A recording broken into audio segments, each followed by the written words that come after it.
Everybody, it's Marty, the JavaScript party. We don't have Rhett today because she was out in the living room with my wife and son while they were doing some construction stuff, and she was very into that.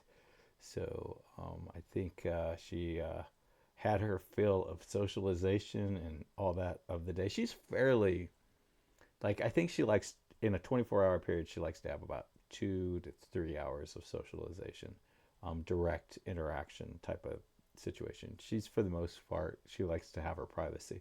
But, you know, so she is happy, and that's really the main reason for bringing her in here is to make her happy. So that's good. So we are at the. So when I was a kid, I used to do a lot of coding. Me and my brother, we do a lot of coding when we were like, he was 8 and I was 10, and we had a VIC 20, and VIC 20s was like a $99 machine. And my dad, I believe, gave one to us in the Christmas of 1979. And basically, you would get a magazine with it, and then you get a year-long subscription to the magazine.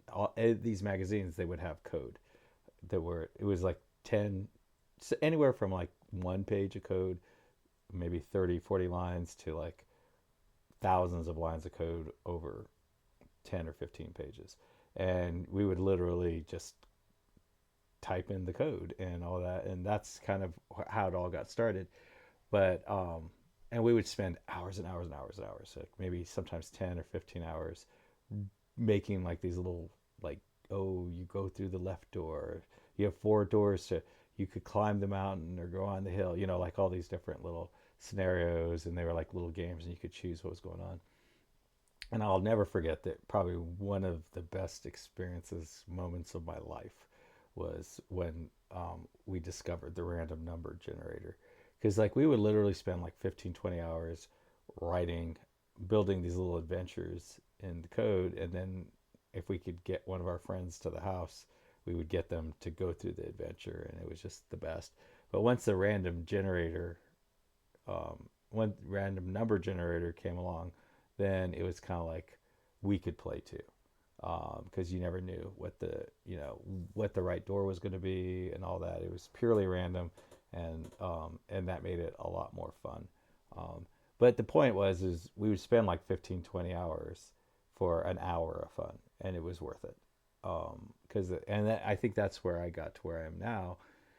And this project, we are at the fun part, right? Like we've gotten to the point where we can actually do some neat things. And I want to try burrito. I want to see what happens if I say burrito in English, and then burrito in Spanish, and then in Spain Spanish, and then burrito in Mexican Spanish, and see what happens. I think burrito might actually be a word that is in all languages. It would be very interesting to try burrito in Chinese, and then like take whatever characters it gives us and put it in a translator and Google and see if we get burrito, the English burrito and the Spanish burrito. But I don't know. I believe I'll be able to say burrito in English, Mexican English, and Spanish English, and it will recognize that as a word, um, burrito. So, and that's because one of the big reasons that it would work is because it is a word that, um, because we use the same characters for our alphabet. So let's try that. And then we have some other actual things to do. But so right now we are English. So burrito has 3 things I might have said, and I'm willing to guess 83.8%, and I'm willing to guess that the other 3 are some variation of. Now I'm curious if burrito is a different word that I am unfamiliar with. No, I think that is the same thing, at least based on that delicious looking picture. Um,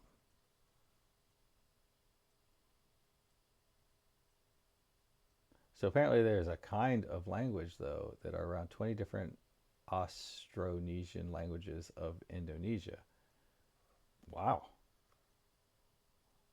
So it thinks I might have. And then this is burritos, tacos, and cocktails. So let's go to ChatGPT.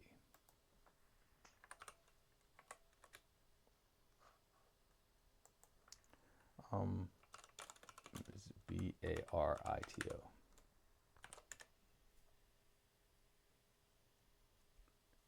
Burrito. Oh, so there's a river. So it thinks professional football club. So, um, is it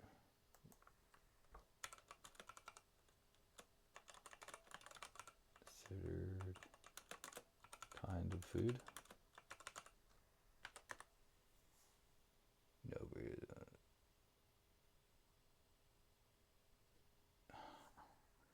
um, language. I voice recognition program.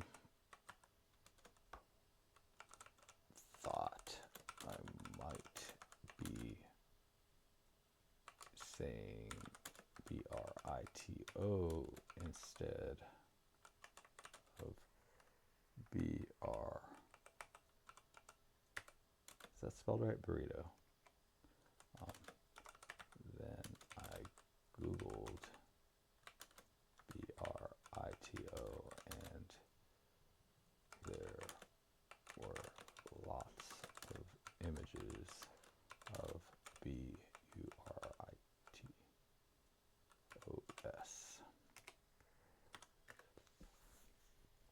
Uh,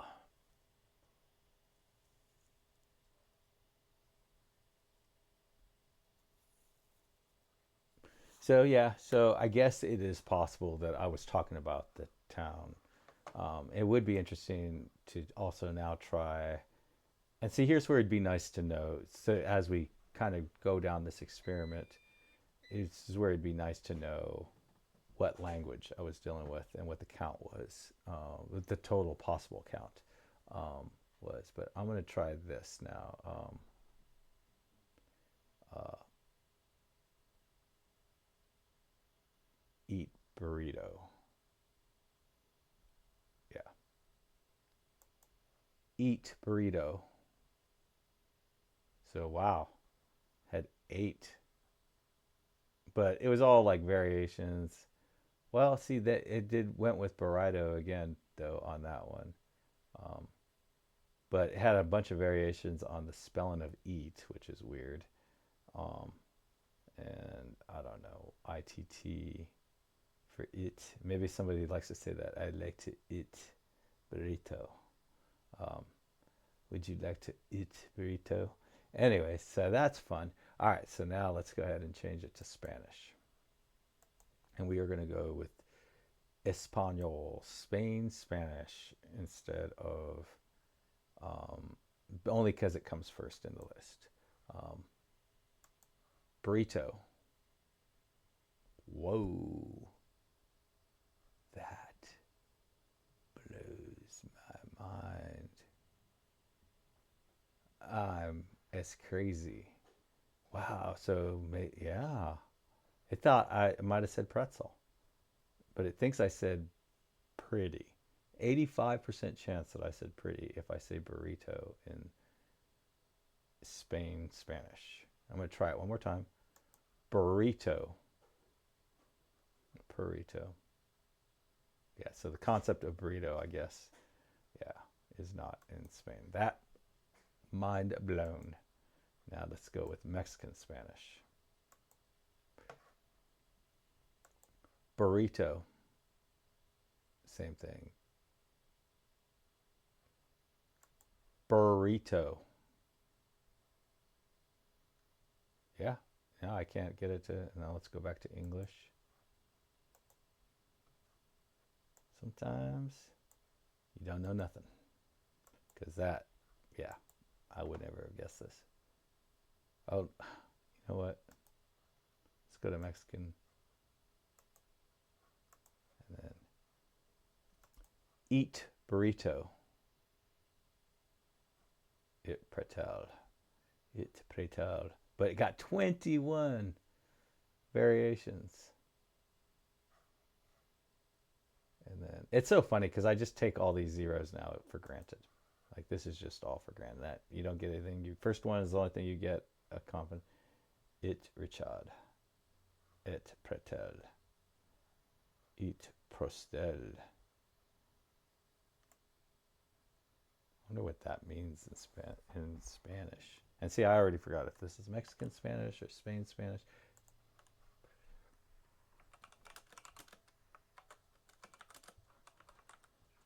I think it's Spain. No, it's Mexican. I'm pretty sure it's Mexican Spanish.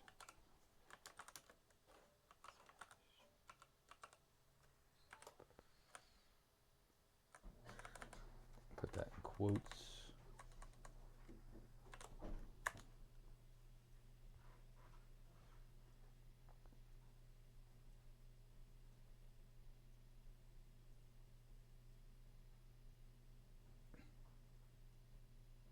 Looks to be a German surname. Oh, I wonder if it's saying asking if you are that.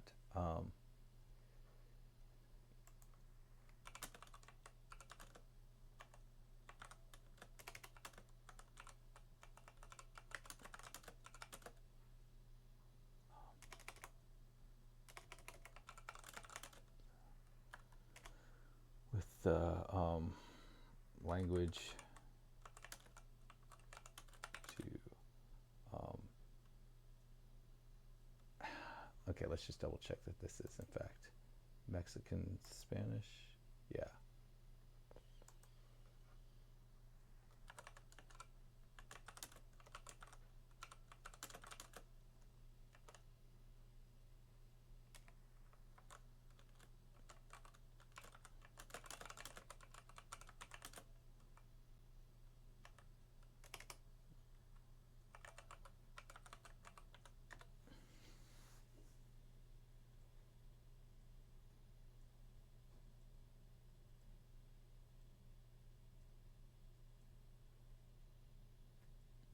Um, so that's interesting. That is very, very, very interesting. Um, that is, yeah, that's cool. That's a lot to think about.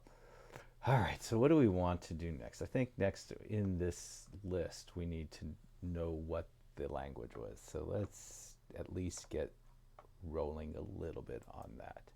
Can't remember. So this is discrete results. That's probably where this is happening. So let's go ahead and find discrete result. I don't know. Should we commit this? Let's see what this is. This may be a good time to do a commit.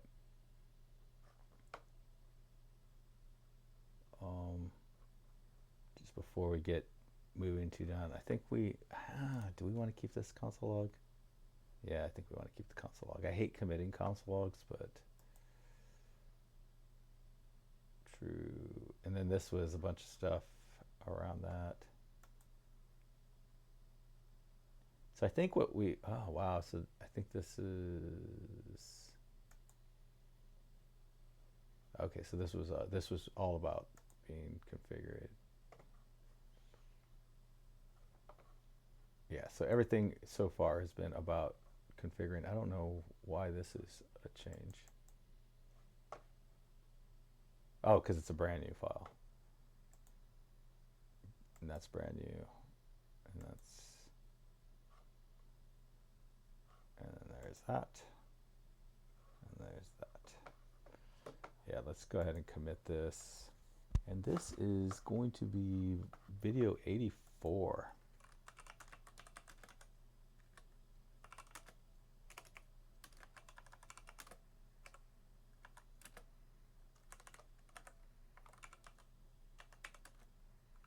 Before makes discrete configs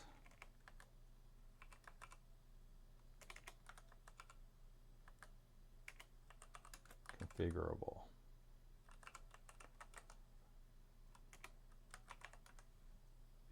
Makes discrete configs configurable. publish that in case anybody wants that. It would be interesting to know if anybody actually ever downloads this stuff. But anyways, anywho, we want to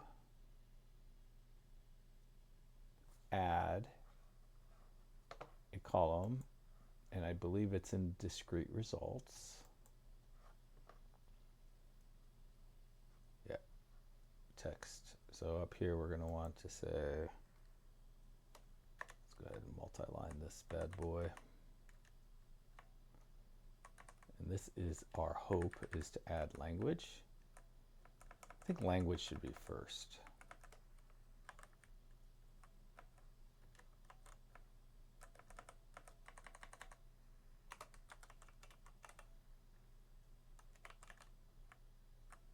So we learned that we need this, right? We didn't know we need this. We learned it by using it. Once we used it, we were like, oh man.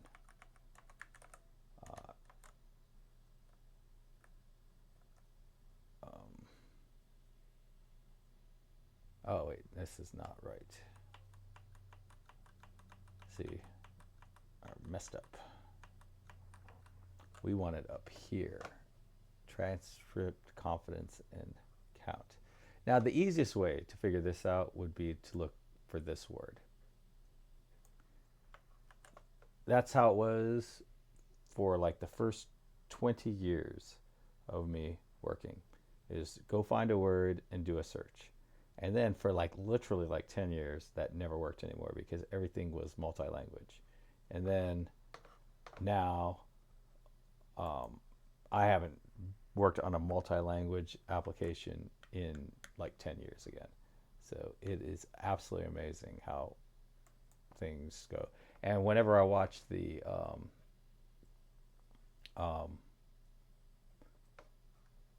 there it is right there. Whenever I watch like the Angular videos, like their live streams and stuff, there's always a few people that are like have lots of questions about multi-language, but it's just a couple.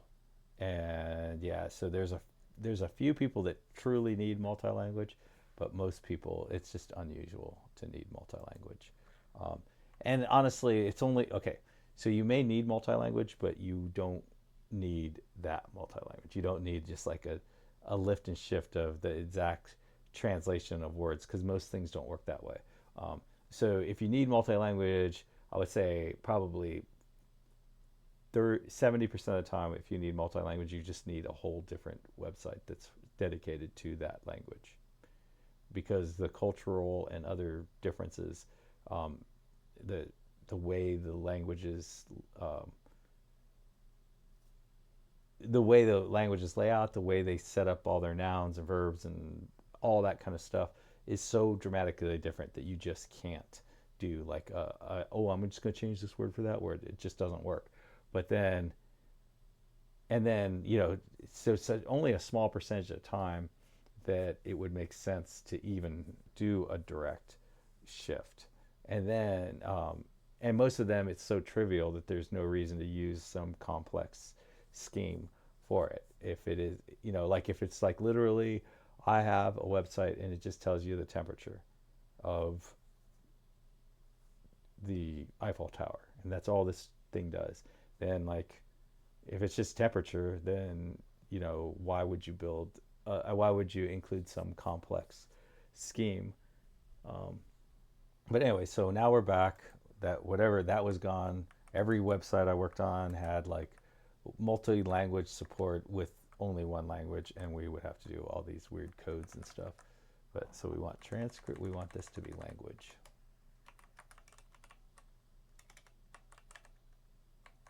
And then we want this to be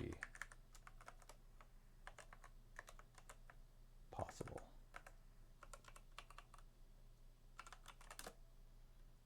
And that will probably go to 2 lines. And then we just want to put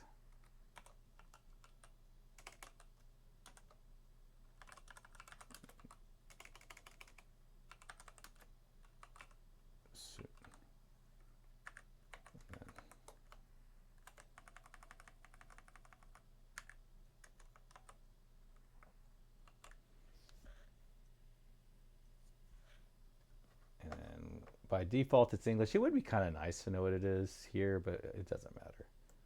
What? What? Thing. Thing. What? Yeah, I don't know why it's not working now. What? What? That's weird. What? So it's definitely some kind of weird thing going on up here because it says it's using the microphone. Um, do I have like something going bad in here? I don't think so. What?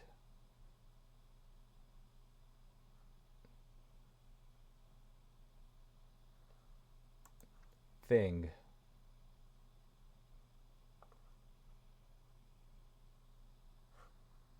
So that's wild. Does it only work if, let's try it without the, what? Thing. What?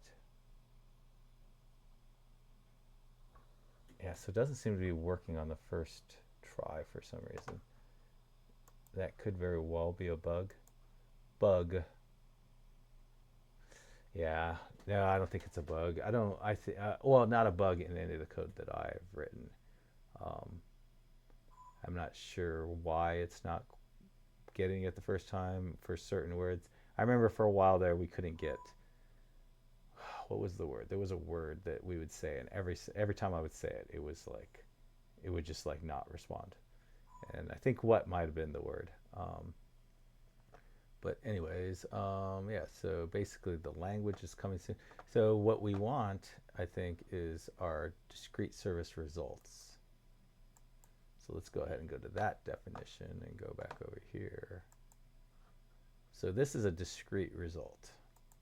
So we'll go to this definition, and basically a discrete transcript or discrete result will have a transcript, a string, a count, and all transcripts. So we're going to add a language. And this is why I like TypeScript right now. Well, one of the main reasons. There's actually a lot of reasons, but one of the things I really like about TypeScript is like if you set it up right, it finds all the places that you have to do to refactor, and then possible.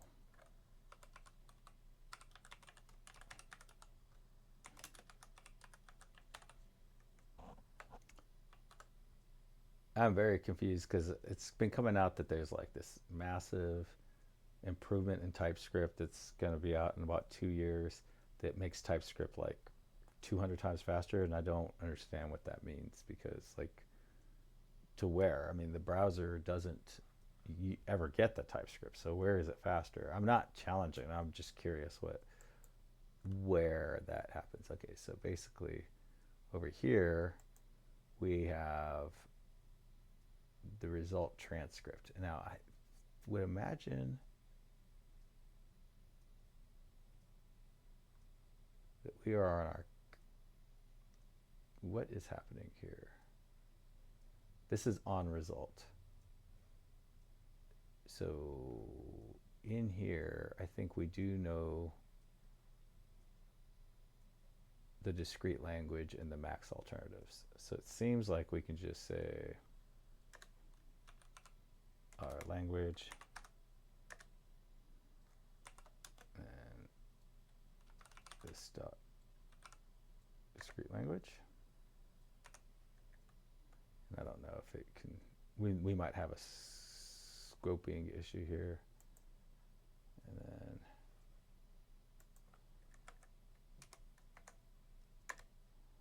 then total, what is it? Total count?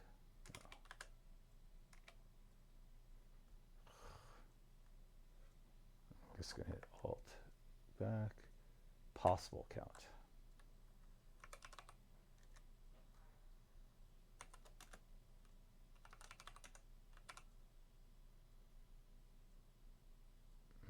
It's not called discrete count apparently. Max alternatives.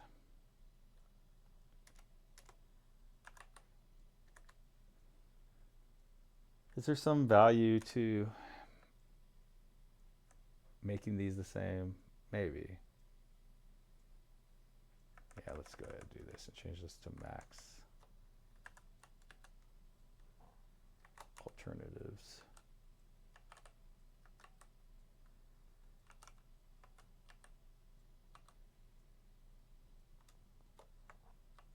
And I'm going to hit Alt and left and see if it gets me here. Yeah, so this is max alternatives.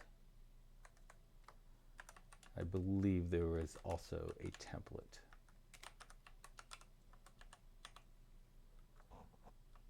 A template issue, and that was in our discrete results.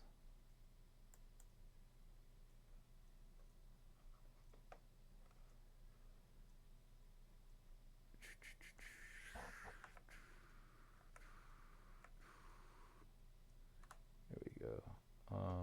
All I had was coming soon.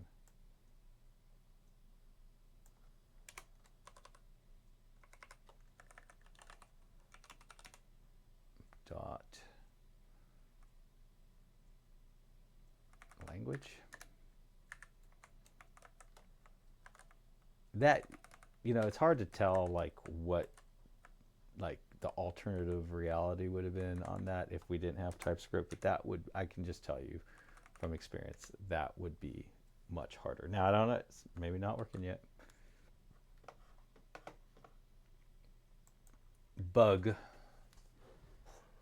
ENU, I love it.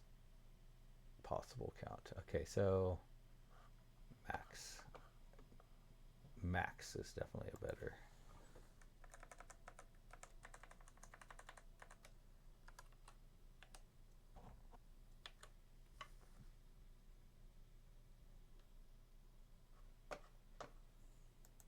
Bug. So that's nasty. Bug. Anyways, yeah, so that's pretty good. That we got that done pretty quick. Whoa. The next thing I want to get done, I think this would be a good time to do another commit, or is in this drop down. I think we need to actually have the actual language, which is going to be a bit tricky because I think right now it's just an array of strings, and arrays of strings are nice because um, they are primitives. I don't know. I guess it doesn't. Array of strings and array of objects really isn't any different.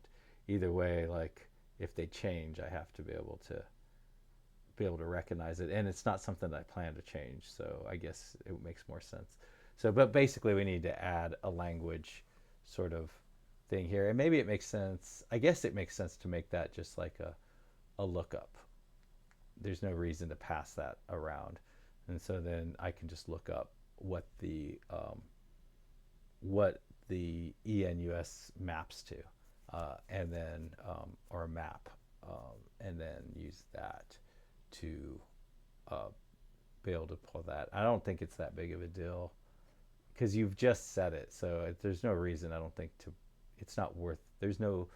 It's not worthwhile to put the actual language up here, um, but yeah. So I think once that is done, I think discrete is done, and we can move on to continuous and sort of explore some of the challenges around continuous.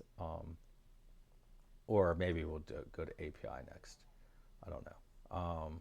Probably continuous, because continuous is anything we learned along these lines is probably useful, and will probably help feed this one. I don't really remember much about the API at this point. Um, so let's go ahead. Yeah, let's go ahead and commit this one too. Let's make sure we don't have anything. Do I want the? I guess I don't even want that console log anymore, wherever that was. Okay, there's that. That. then we have a console log I want to get rid of.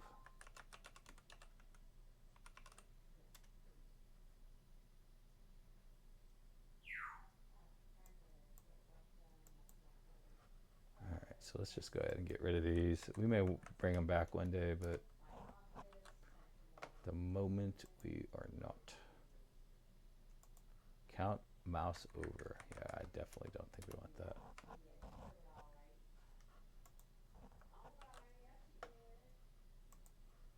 Do I want this one? Probably not.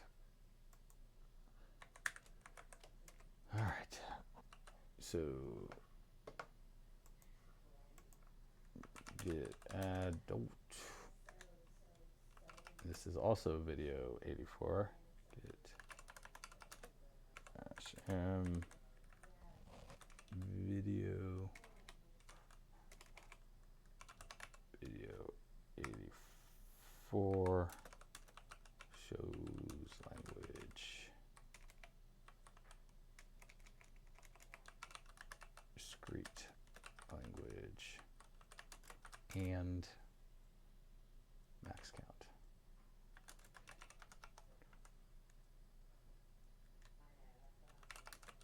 Status get push it real good. All right, everybody, I think this is awesome. I'm really enjoying discrete. I think continuous is going to be really neat. Maybe it'll be a big not so great, but I hope it's going to be great. And happy coding all. Bye.